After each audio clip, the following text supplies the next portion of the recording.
Le Moyen-Orient, au 17e jour du conflit, est-ce un aveu de faiblesse?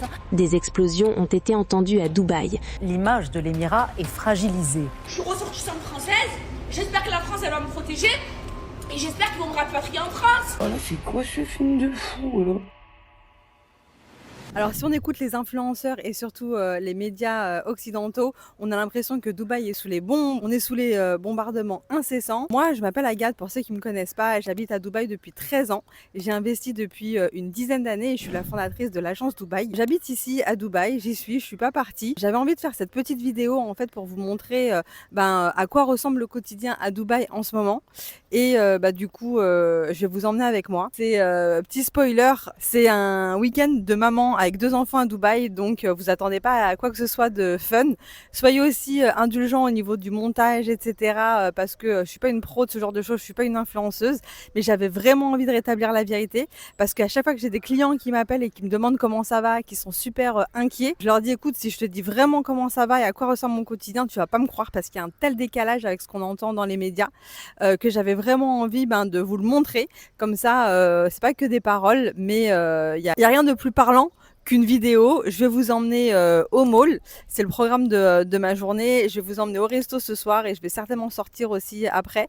Demain on va faire un petit tour à la plage, c'est mon programme du week-end et donc vous aurez une bonne idée que ce soit en ville, à la plage, dans les malls, à l'extérieur, même dans les parcs avec les enfants, de l'atmosphère générale de la ville. Allez, là pour l'instant, on va à Dubai Hills Mall. Suivez-moi. Ça y est, je suis en voiture, je décolle de chez moi, la direction Dubai Hills pour faire un peu de shopping. Par contre, je suis avec mes 2 enfants dans la voiture, donc si jamais il y a du bruit, vous inquiétez pas, rien de grave, mais je peux pas trop les contrôler ces deux-là. Allez, on y va. En route.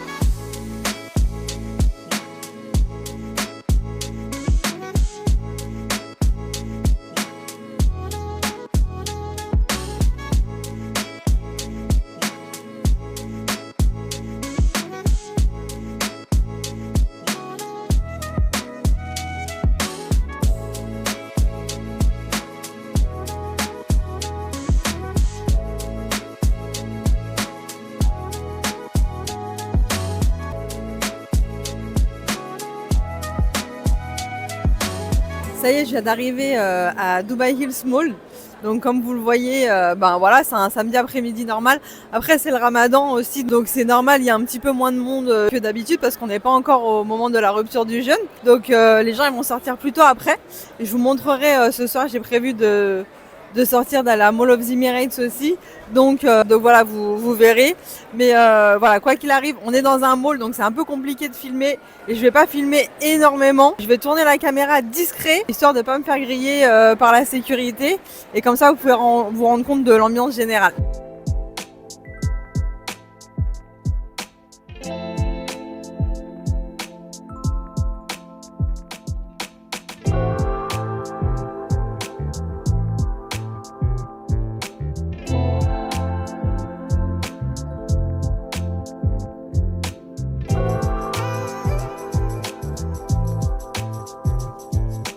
Là, je me suis assise 5 minutes pour prendre un café. Je vous avais prévenu que cette vidéo, elle allait pas être hyper fun et hyper intéressante. Mais en fait, je trouve que c'est important de montrer la réalité du quotidien. Aujourd'hui, j'avais des courses à faire pour mes enfants, donc c'est pour ça que je suis allée dans un mall. Et je trouve que c'est intéressant de voir que les malls sont pleins, que les gens continuent de consommer, continuent d'acheter. On n'est pas dans une économie qui est à plat, on n'est pas dans une situation comme pendant le Covid par exemple, où tout le monde était confiné, personne sortait, et que du coup, tout était fermé, où il y a beaucoup de compagnies qui ont fait faillite, etc. Là, on est sur un contexte assez normal. Et ce que je veux aussi exprimer, c'est que les malls, c'est pas anodin. C'est aussi un endroit qui peut potentiellement être une cible d'attaque. C'est un endroit où il y a une grosse concentration de personnes au même endroit. Et malgré tout, les gens sont pas dans la peur, les gens sont pas dans une énergie où ils cherchent à se cacher, où ils ont l'impression qu'ils prennent un risque à chaque fois qu'ils sortent et qu'ils vont dans des endroits comme ça où il y a une grosse concentration de population. Donc ça, je trouve que c'est hyper bon signe. C'est pas qu'on est dans le déni non plus. Je suis pas en train de dire qu'il se passe rien.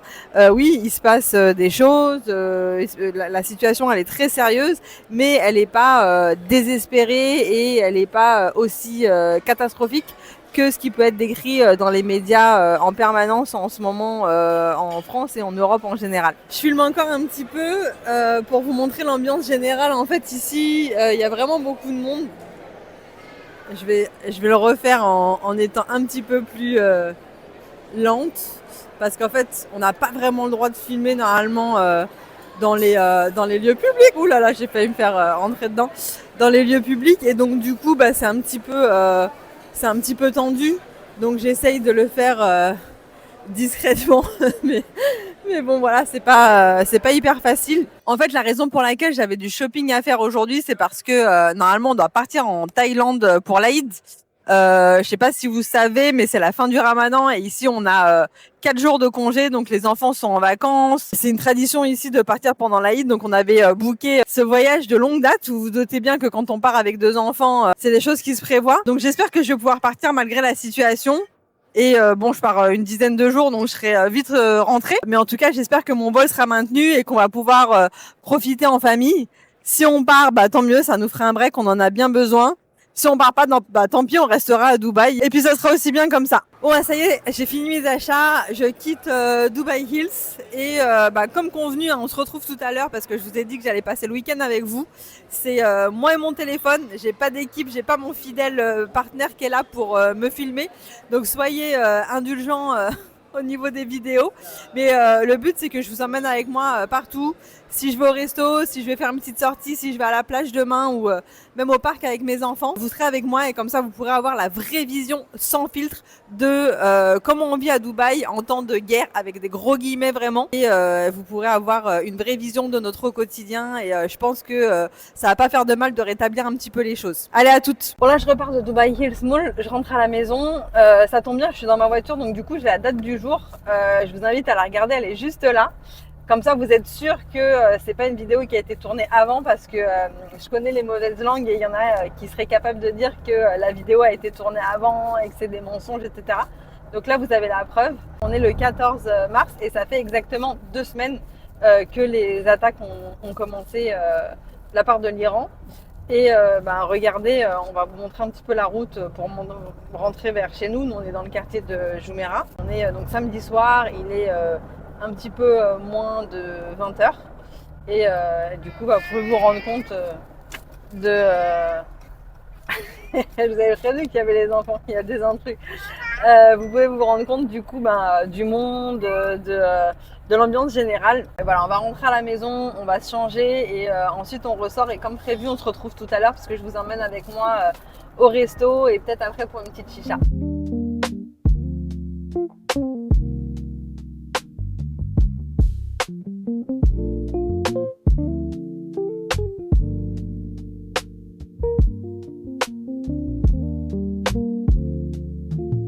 Comme convenu, je vous retrouve. Je suis passée à la maison, je me suis changée, posé les courses, etc. Et là, on sort manger un morceau dans le quartier. Donc, pareil, vous attendez pas à un truc stylé, fancy, etc. Un peu fatigué, journée. On s'est levé tôt avec les enfants et tout, etc. Donc là, on va juste manger un morceau et peut-être se prendre une petite chicha dans un petit resto à côté de chez nous, très très bon, sympa, avec une grande terrasse, ambiance très décontractée, pas du tout classe, etc. Donc, je vous amène avec moi. Ce qui est bien, c'est que du coup, comme c'est en terrasse, on pourra voir... on n'est pas en intérieur et tout, etc. Donc vous pourrez voir qu'il se passe pas grand chose. J'espère qu'il va pas se passer grand chose en tout cas. Mais c'est un endroit où on a l'habitude d'aller et du coup voilà, c'est très cool. En extérieur, ambiance très décontractée. Allez, je vous amène avec moi en voiture, c'est sur Jumeirah Road. Je pense qu'il y en a qui connaissent. Et on se retrouve là-bas. À tout de suite.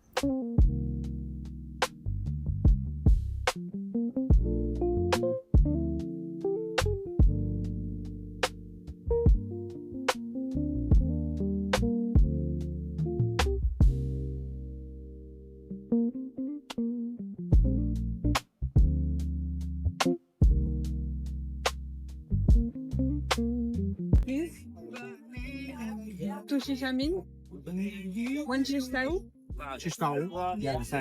and batata harap. You have today rabat al-jannah? Yeah, but after, yes. Okay. Thank you.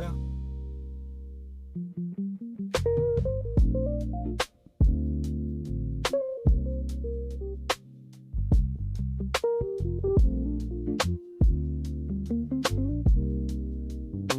voilà, on s'est fait une petite soirée sympa, dîner, petite chicha, pas très loin de chez nous, sur Jumeirah. Comme vous voyez, il y avait pas mal de monde.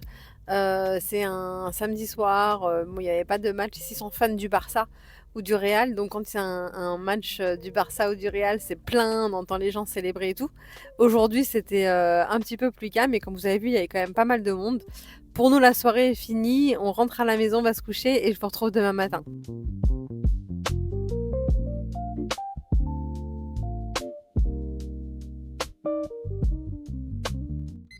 Hello hello, on est dimanche matin, comme convenu, je vous retrouve et je vous amène avec moi aujourd'hui dans ma journée. Je repars en voiture, je me rends compte que je passe ma vie en voiture en fait, parce que je vais aller déposer un chèque. J'ai une journée une semaine super chargée la semaine prochaine, donc du coup même si c'est le week-end, je passe à la banque pour déposer mon chèque, comme ça ce sera fait et ça tombe bien parce que c'est à Mall of the Emirates, j'ai un autre truc à faire là-bas après. Donc du coup je vous amène avec moi au mall. Hier on était à Dubai Hills Mall. Là, c'est Mall of the Emirates, c'est le plus gros mall de Dubaï, l'un des plus gros, pardon. Il y a Dubai Mall, Mall of the Emirates qui sont les deux plus gros et les deux plus touristiques. C'est là qu'il y a également la piste de ski, pour ceux qui connaissent ou qui sont déjà venus. Du coup, je vous amène avec moi au mall, donc Mall of the Emirates. Il est 2h moins le quart, on est dimanche. Vous allez pouvoir voir par vous-même l'affluence. Et ensuite, on ira se balader au parc avec les enfants et certainement à la plage aussi en fin de journée comme j'ai l'habitude de le faire. J'aime bien aller me balader un peu là-bas au coucher du soleil. Donc voilà, ça c'est le programme de la journée. À tout de suite. J'interromps la vidéo rapidement parce que lorsqu'on était en train de faire le montage de ce vlog sur le week-end, j'ai reçu un reportage de la télé française où ils expliquaient que c'était la catastrophe à Dubaï, que les malls étaient vides, etc., etc. D'ailleurs, je vous mets un petit extrait ici de ce reportage. Dubaï face à la guerre, est-ce la fin du rêve pour l'Émirat? Des plages désertes. Les baigneurs sont partis. La grande roue, symbole de la ville, est fermée. Les marchands sont désœuvrés. Et c'est la même chose dans les centres commerciaux, particulièrement les boutiques de luxe et toutes les installations XXL qui faisaient le bonheur des visiteurs. J'ai donc eu envie de vous montrer ce qui se passe vraiment dans les malls. Suivez-moi, on va à Mall of the Emirates.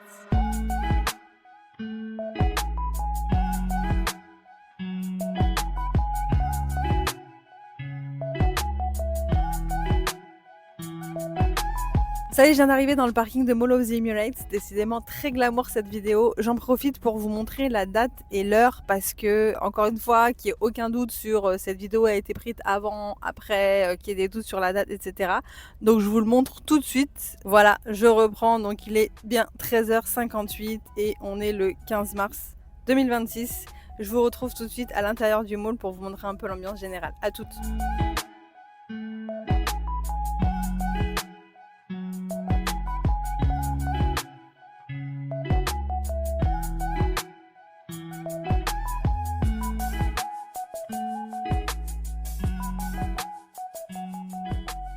Je vais faire un petit tour vite fait, juste pour montrer voilà, le monde. Je vais marcher, donc c'est voilà, comme je disais, un dimanche après-midi assez classique. Juste devant, là, il y a les caisses de Carrefour. Donc je vais vous montrer les gens qui repartent avec leur chariot. Et vous allez voir qu'on n'est pas du tout dans un cas de... après, les gens, ils font leurs courses pour la semaine, donc les chariots, ils seront certainement bien remplis. Mais on n'est pas dans les gens qui font le plein d'eau, comme on a pu l'entendre. Les gens qui font le plein d'huile, de papier toilette, de pâtes, de riz, tous les produits de première nécessité. Non, on est plutôt dans un environnement tout à fait normal. Donc voilà, je vous fais une petite vidéo pour que vous voyez, voilà, l'affluence, c'est plutôt comme un week-end normal. Et au niveau des chariots, pareil, on est plutôt décontracté, on est plutôt détendu. On n'est pas dans je stocke parce que potentiellement d'ici une semaine... il n'y aura plus rien dans les magasins. Voilà, c'est pas tout, mais je vais déposer mon chèque moi maintenant. Vu que je suis au Mall of the Emirates, tant qu'à faire avant de partir, je vous refais une petite vidéo pour que vous me voyez bien marcher dans le mall et tout, etc. Je vais devoir partir, je suis en retard pour mon prochain rendez-vous. Donc je vais devoir quitter, mais tant que je suis là, voilà, je trouvais que c'était intéressant. Je montre l'ambiance générale, je vais vous faire un petit tour d'horizon et ensuite je m'en vais parce que je pense que à un moment donné, il y a la sécurité qui va venir me dire de bouger, d'arrêter de filmer, etc. Donc voilà, rien de particulier, encore une fois, une après-midi normale. C'est blindé de monde, il y a beaucoup de monde, mais encore une fois, après c'est le ramadan aussi, donc ramadan dans certains endroits ça va être un petit peu plus calme parce que les gens restent un peu tranquilles à la maison. Parfois aussi on essaye de passer le temps, les gens essayent de passer le temps en attendant l'heure de la rupture du jeûne, donc ils vont faire les boutiques et tout, etc. Donc voilà, ça dépend des endroits, il y a des endroits où il y a un impact. Pendant le ramadan il y a plus de shopping et d'autres endroits où c'est un peu plus calme. Comme je disais, un week-end on va dire à peu près normal à Dubaï, au Mall of the Emirates. Je vais vaquer avec mes occupations et je vous dis à tout à l'heure. Bye bye. Je suis partie de Mall of the Emirates parce que en fait ce que je voulais faire, il y avait plus de place. En fait je vous l'ai pas dit, mais je voulais aller faire mes ongles. Je l'ai pas dit parce que je trouvais que ça faisait super cliché, la personne agent immobilier qui va faire ses ongles le week-end et tout, etc. Donc je trouvais que ça faisait un peu superficiel, mais au final j'ai changé d'avis parce que du coup comme il n'y avait pas de place à Mall of the Emirates, je suis allée dans un autre mall qui s'appelle Mercato Mall. Là on est dans une autre ambiance, c'est un petit mall de quartier qui est sur Jumeirah, donc il est très fréquenté plutôt par des locaux et des familles occidentales. Il est juste en face du Mandarin oriental pour ceux qui connaissent. C'est complètement un autre style. Et je me suis dit que j'allais vous montrer aussi celui-là parce qu'on est dans un autre quartier. C'est pas du tout un endroit où il y a des touristes. C'est pas du tout un endroit, si vous êtes venu en vacances à Dubaï, vous avez peu de chance de le connaître. Où il y a un petit Spinès, donc c'est comme un carrefour. Et il y a voilà, salon de beauté. Il y a quand même un Mango, un H&M, mais tout petit. Et plein de restos. Voilà, plutôt des trucs comme ça. Un cinéma. Voilà, c'est plutôt pour les gens qui habitent ici. Et moi, je voulais vous montrer aussi là où je vais. Ça s'appelle le Nail Spa. C'est une chaîne ici qui est dans laquelle je viens depuis que j'habite à Dubaï. Donc je suis hyper fidèle. Et c'est pas du tout pour leur faire de la pub parce que c'est un groupe énorme, ils ont vraiment pas besoin de moi. Mais c'est les seuls à Dubaï, à ma connaissance, qui ont mis en place un système de chaque station pour faire les ongles, les manicures, pédicures, etc. a un iPad avec des écouteurs et il y a Netflix, il y a Prime Video et tout, etc. Et j'ai trouvé ça super innovant, j'ai trouvé que c'était une idée top. C'est pas un investissement qui est énorme, mais ça apporte un énorme élément de différenciation. Du coup, je vais vous montrer ça parce que c'est assez unique et ça peut donner des idées de business pour la France, par exemple, ou n'importe qui regarde ça et qui aurait un salon de beauté. Je trouve que c'est super stylé. Et les gens qui aiment pas trop parler quand ils vont chez le coiffeur ou qui vont faire leurs ongles, hop, on met les écouteurs, on se regarde une petite série et c'est vraiment un moment où on est où on peut se relaxer et un peu déconnecter de son quotidien. Donc je vous montre ça tout de suite. Ça y est, je suis dans le salon, on va flouter les visages des gens et tout, etc. parce que bon, c'est quand même pas terrible. Mais je vous montre ce dont je vous parlais. Donc ça, c'est la station où on va faire la pédicure. Et là, c'est l'iPad avec les vidéos. Je vais vous montrer, je vais tourner je vais tourner la vidéo et je vais vous montrer parce que je trouve ça vraiment trop bien. Voilà, ça c'est le petit truc en question et on voit bien, hein, c'est un iPad qui a été accroché sur un espèce de socle avec ça. Et du coup, voilà, on met ses écouteurs. On peut regarder tout ce qu'on veut, Netflix, YouTube, etc. Pourquoi pas une vidéo YouTube de l'agence. Et je trouve que c'est vraiment un petit truc. Il y en a un sur chaque station, je vais vous montrer. Chacun peut regarder ses trucs, chacun fait sa vie. Et je trouve ça vraiment un truc tout bête, mais qui apporte un élément de différenciation énorme pour un salon de beauté.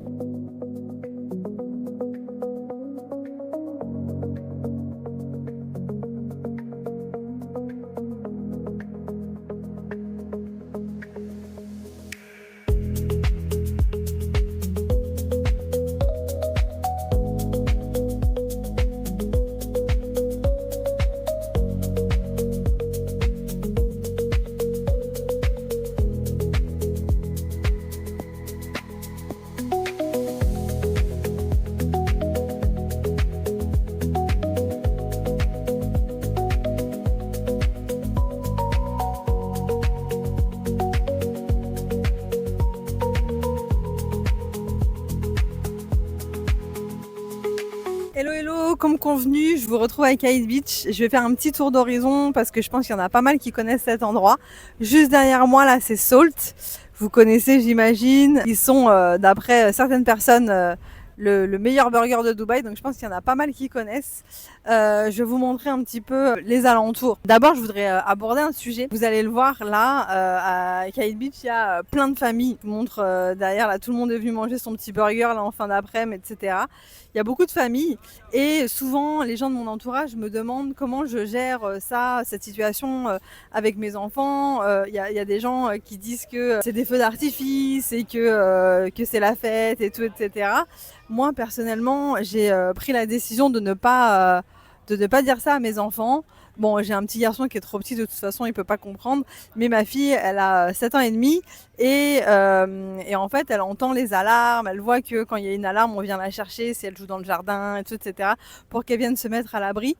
Et je trouve que ça inquiète encore plus, en fait, quand les enfants ils sentent qu'il y a quelque chose qui va pas mais qu'on leur dit pas et ils voient qu'on fait des messes basses, qu'on se regarde, qu'on s'inquiète, etc. Je trouve que c'est pas la meilleure manière pour rassurer les enfants. Au contraire, ça peut avoir l'effet inverse. Donc du coup, moi j'ai décidé de leur dire, de lui dire à ma fille la vérité. Évidemment, j'ai pas dramatisé les choses, mais je lui ai expliqué que voilà, il y avait 2 pays qui n'étaient pas d'accord et quand les pays sont pas d'accord, ils s'envoient des missiles. Nous, Dubaï, on est en plein milieu et donc on intercepte les missiles pour que personne soit blessé et comme le gouvernement de Dubaï ils sont trop forts, ils interceptent tous les missiles et parfois ça fait du bruit et ça peut tomber, donc il faut faire attention. Voilà, en gros je lui ai dit ça et ce qui est génial avec les enfants, c'est que ils s'habituent à tout en fait. Ils sont hyper résilients. Au début, quand on a entendu le premier boom, on était tous sidérés, on a eu un peu peur et puis au final maintenant on s'y est habitué et eux aussi ils sont habitués, donc voilà, ça c'est la façon dont je gère avec mes enfants, parce que je sais que ça intéresse pas mal de monde et il y a beaucoup de gens de mon entourage en Europe qui me posent la question.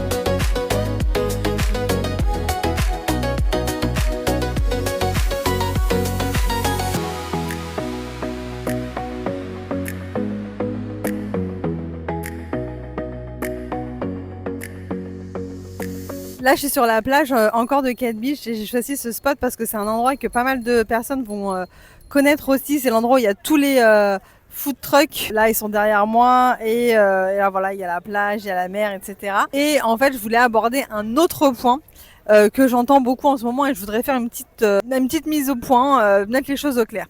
En fait, on associe énormément Dubaï à une population qui est extrêmement visible en France, outre les influenceurs, etc. Et j'ai entendu il n'y a pas très longtemps une personne qui vendait des formations et qui était basée à Dubaï qui disait que la grosse majorité de la population de Dubaï, c'était des gens qui étaient très mobiles. C'était soit des entrepreneurs, soit des gens qui étaient digital nomades et que du coup, au moindre problème, tout le monde allait se casser. Le problème, c'est qu'on vit dans une période, on vit dans un monde où celui qui parle le plus fort a raison. Et la population de Dubaï, elle est très associée à ces gens-là parce que c'est des gens qui créent beaucoup de contenu et du coup, ils sont extrêmement visibles.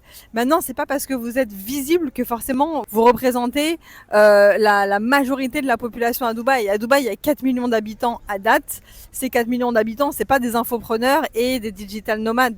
C'est complètement ridicule. Donc, la plupart des gens qui vivent à Dubaï, c'est des gens comme moi, mes amis, les gens de mon entourage.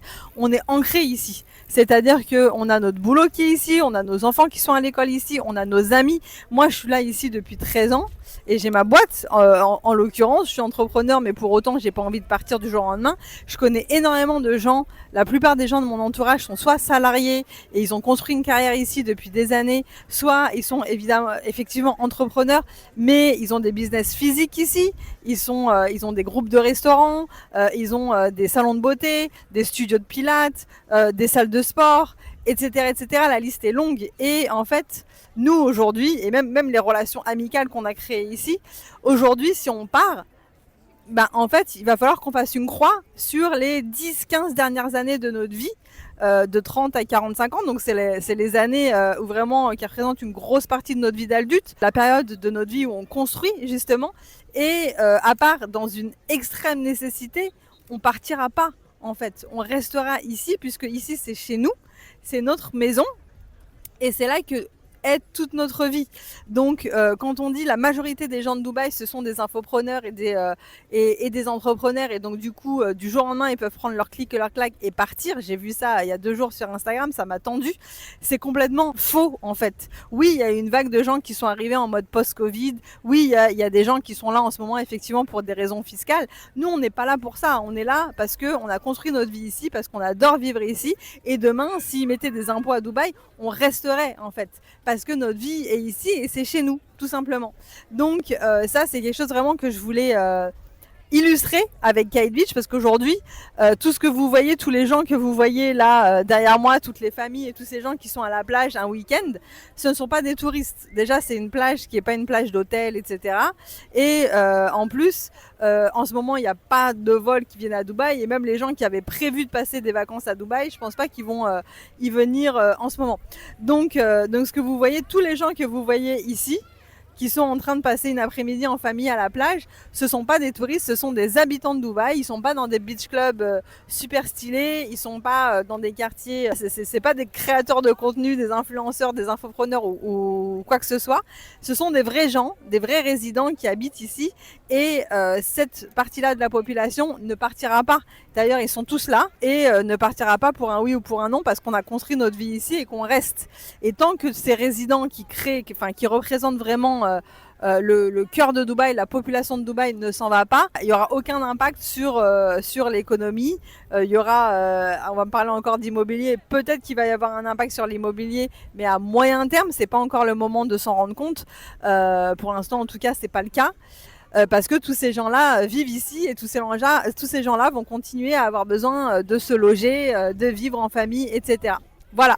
Sur ce, je vous laisse. Je vous dis à demain, parce que on va tourner une petite session aussi à la salle de sport pour que je vous montre un petit peu l'ambiance et que je prenne le feedback aussi de Lionel qui est là depuis une dizaine d'années. À bientôt, bye bye.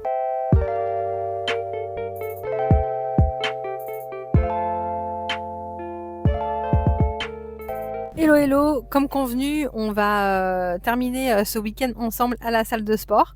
Je m'entraîne dans une salle qui s'appelle Train SF, qui se trouve à Al Quoz. Donc c'est pas très loin de Mall of the Emirates, dans une zone industrielle. Vous allez voir, c'est une salle incroyable, immense, avec vraiment un bon esprit, hyper bienveillant. On va retrouver là-bas Lionel. Lui, il habite ici depuis 10 ans et il vit la situation comme nous tous. Et c'est intéressant d'avoir son feedback. Donc je voulais qu'il intervienne un petit peu aussi dans la vidéo. Donc je vais vous montrer les alentours. Je vais pas filmer par contre en conduisant, parce que je suis toute seule et je me suis rendu compte que c'était hyper dangereux. Donc je vous retrouve à l'entrée de la salle, au clubhouse là-bas, le petit café où je vais retrouver Lionel. Je vais vous montrer un petit peu la salle de sport. Je vais pas m'entraîner devant vous, vous inquiétez pas. Et on va discuter un petit peu de lui, ce qu'il pense, de comment il ressent la situation, et on va se quitter sur ça. À tout de suite. Ça y est, j'arrive au Train SF. Donc je vais vous montrer un petit peu comment c'est. Voiture un petit peu bizarre là sur le côté. C'est un truc qui est immense, mais moi j'aime beaucoup. Il y a vraiment une bonne ambiance dans cette salle. Thank you. Je vous montre vite fait la salle. Je vous la montrerai plus tôt quand je serai en haut. Là je vais monter là. Ah, il est là, Lionel. Je vais monter là au clubhouse et on va discuter un petit peu. Hello, ça va? Ouais, super. Voilà, là je suis au clubhouse, donc je vais me tourner un petit peu, je vais vous montrer comment c'est. Donc là il y a un petit restaurant, évidemment avec que des trucs un peu protéinés, etc. Et là il y a l'espace pour qu'on puisse s'asseoir, relaxer entre deux cours de sport. Et je vais vous montrer la salle, elle est incroyable. Donc là en bas on a tout ce qui est cardio. Là-bas, on a vraiment les espaces de musculation par groupe musculaire. Donc là, on a tout le haut du corps là. Et là-bas, tout le bas du corps. Ça continue un peu là-bas, là, dans le coin à droite. Là, on a une salle de boxe là, dans le fond. Et là, on a tout ce qui est calisthénique. Franchement, c'est une salle qui est incroyable et comme je vous disais, super, il y a une ambiance super bienveillante, il y a que des gens qui sont passionnés de sport ici et c'est vraiment un plaisir de s'entraîner ici. Petit tour d'horizon du clubhouse. Et du coup, je retrouve Lionel tout de suite. Je vais lui donner un petit micro, je l'équipe et je reviens avec vous tout de suite. Lionel, du coup, je te retrouve. Pour ceux qui ne te connaissent pas, tu t'occupes de nous entraîner Kader et moi. Oui, C'est ton métier, tu es coach personnel ici à Dubaï depuis une dizaine d'années. c'est ça. Toi, comment tu vis la situation en ce moment? En quoi ça a changé ton quotidien? Écoute, ça n'a pas changé grand-chose pour être franc. Je travaille toujours. Si j'ai des fluctuations dans le travail, c'est plus dû aux vacances qu'à la situation géopolitique de la région. Donc, ça n'a pas trop impacté mon business, moi, pour l'instant en tout cas. Et au niveau de ton quotidien, ta vie de tous les jours? Oh, ça n'a rien changé. Je me déplace de la même façon. Quand on reçoit des alertes, la plupart du temps, où je suis à la maison, où je suis en coaching, où je suis en train de me déplacer. Donc j'essaie de respecter les consignes. Je me sens en sécurité et je ne peux pas dire plus. Ok, et du coup, est-ce que tu comptes quitter le pays à cause de cette situation? Absolument pas. Il va falloir me foutre dehors s'ils veulent que je m'en aille. Non, je me sens en sécurité. Ça fait des années que je travaille pour monter un business ici. La vie ici me plaît vraiment. Donc j'ai aucune raison de m'en aller. Ok, merci beaucoup. Merci. Du coup, je vous reprends. Avant de filer au sport, je vais faire la conclusion de cette vidéo. Le but ici, c'est pas d'être dans le déni de la situation ou d'en faire trop en mode regardez, il se passe rien, etc. Comme je le dis, je le redis, la situation, elle est sérieuse. On monitore tout ce qui se passe au quotidien. Mais je voulais vous montrer la réalité de notre quotidien parce que c'est très très très exagéré par les médias français. C'est très exagéré aussi par des influenceurs qui veulent faire du buzz et se rendre intéressants. Et au final très différent, enfin tout ce qu'on voit dans les médias, etc. c'est très différent de la réalité au quotidien. Et j'ai beaucoup de clients qui sont inquiets, qui m'appellent et qui me demandent comment on va, si on est en sécurité, qui s'inquiètent aussi pour leurs investissements. Et je trouvais que c'était important de contrebalancer un peu tout ce qu'on peut voir avec une vidéo réelle sur ce qui se passe, sur le quotidien. Parce que quand je parle à mes clients et qu'ils me demandent comment ça va, à chaque fois je leur dis mais si je vous explique, si je vous dis comment ça va, vous n'allez pas me croire. Tellement ça paraît surréaliste le fait que justement il ne se passe rien.